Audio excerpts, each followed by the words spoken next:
ছোট উঠে পড়, অনেক বেলা হয়েছে, চল দুজনে মিলে ঘরের কাজগুলো সেরে নি। সকাল সকাল আমার ঘুমটা ভাঙিয়ে দিলে, তুমি কি আমার গ্ল্যামার নষ্ট করতে চাও? সকাল সকাল উঠলে গ্ল্যামার নষ্ট হয় না ছোট। গ্ল্যামার নষ্ট হয় না? নিজের চেহারাটা একবার আয়নায় দেখেছো? যাও এখান থেকে।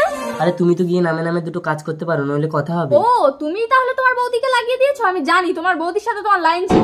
দূর ব্যাং, ভাল লাগে না, সব সময় অশান্তি। ভাই সংসারের কাজ কি আমার বউ একা করবে? আমার বউ এসব কাজ করলে ওর গ্ল্যামার নষ্ট হয়ে যাবে। তাছাড়া আমার শ্বশুর বাড়ি থেকে অনেক জিনিস দিয়েছে, ও এসব কাজ করবে না। কি হলো চন্দ্রা? তুমি বাবা হবে গো। ওঠো ওঠো, তোমাকে কোনো কাজ করতে হবে না।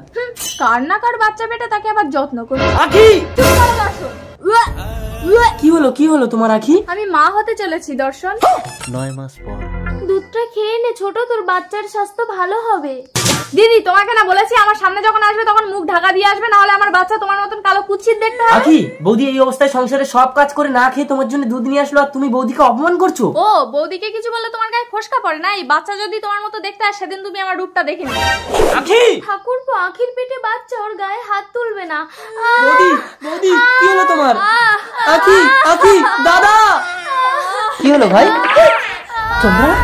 চন্দ্রা ডক্টর! বড় বউ ঠিক আছে, ছোট বউ মৃত বাচ্চার জন্ম দিয়েছে, কিন্তু জ্ঞান ফেরার আগেও যদি জীবিত বাচ্চা না দেখে তাহলে ওর কন্ডিশন খারাপ হতে পারে। আখি, চন্দ্রা আখি, ছেলেকে দাও। চন্দ্রা, কেঁদো না ঠাকুরপো, আখির জ্ঞান ফেরার আগে তুমি আমার সন্তানকে ওর কোলে দাও। বৌদি আমাদের সন্তান তোদের কাছে থাকলে তো সবসময় আমরা দেখতে পাবো, শুধু যে আমরা মা বাবা হতে পারবো না। আখির জ্ঞান ফিরছি।